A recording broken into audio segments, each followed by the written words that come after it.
Hello दोस्तों, नमस्ते, जय माता दी। मैं अपने चैनल सोनम ऑडियो गीत, नया ऑडियो गीत दोनों पे आप लोग का स्वागत करती हूँ। एक छोटा सा बहुत प्यारा बेबी स्वर गीत लेके आई हूँ। आप लोग सुनिएगा, फिर वॉच करिएगा, कमेंट बॉक्स में जरूर बताइएगा कि मेरा बेबी स्वर गीत कैसा लगा।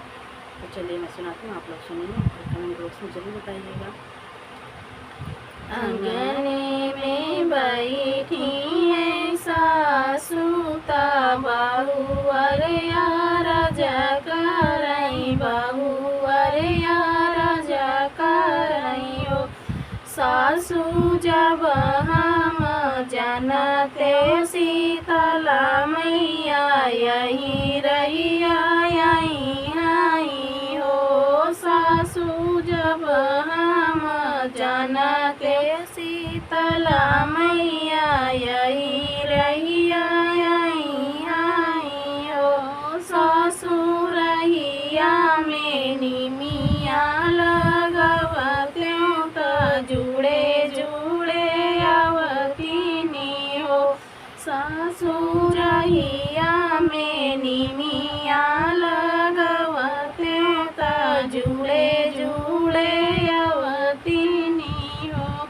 आंगने में बैठी है सासू ता बहू अरे राजा करई बहू अरे राजा करई हो। सासू जब हम जानते भवानी मैया यही रहिया यही हो। सासू जब हम जानते भवानी मैया यही रहिया यही हो। सासू रहिया में सागरा खनवते नहाते मैया अवती नहाते मैया अवतीनी हो।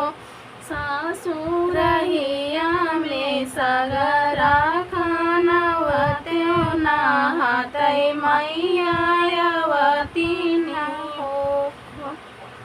आंगने में बैठी है सासू ता बहू अरे राजा करई बहू अरे राजा करई हो।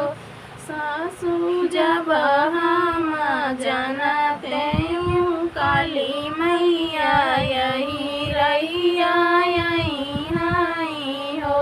सासू जब हम जानते काली मैया यही रहिया यही हो।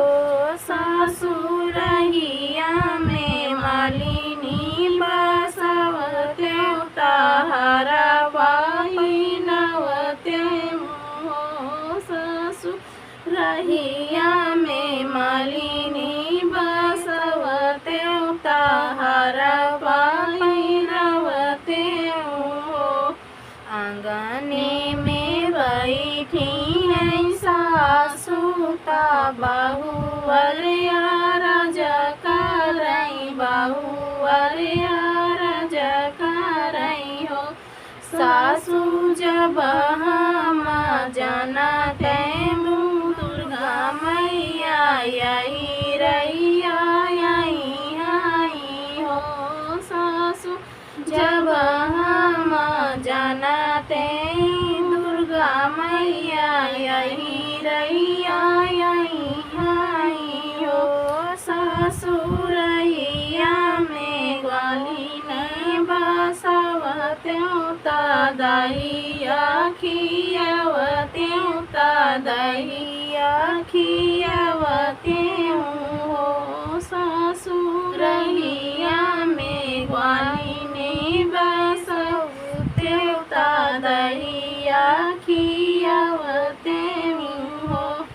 आंगने में बैठी है सासू ता बहू अरे राजा करई बहू अरे राजा करई हो। सासू जब हम जानते सातो बहिनी यही रहिया यही हो। सासू जब हम जानते सातो बहिनी आई रैया आई हाई हो ससुरहिया में पंडित बैसऊ त्यों हवन हम करौते हो ससुरहिया में पंडित बसव त्यों हवन हम कर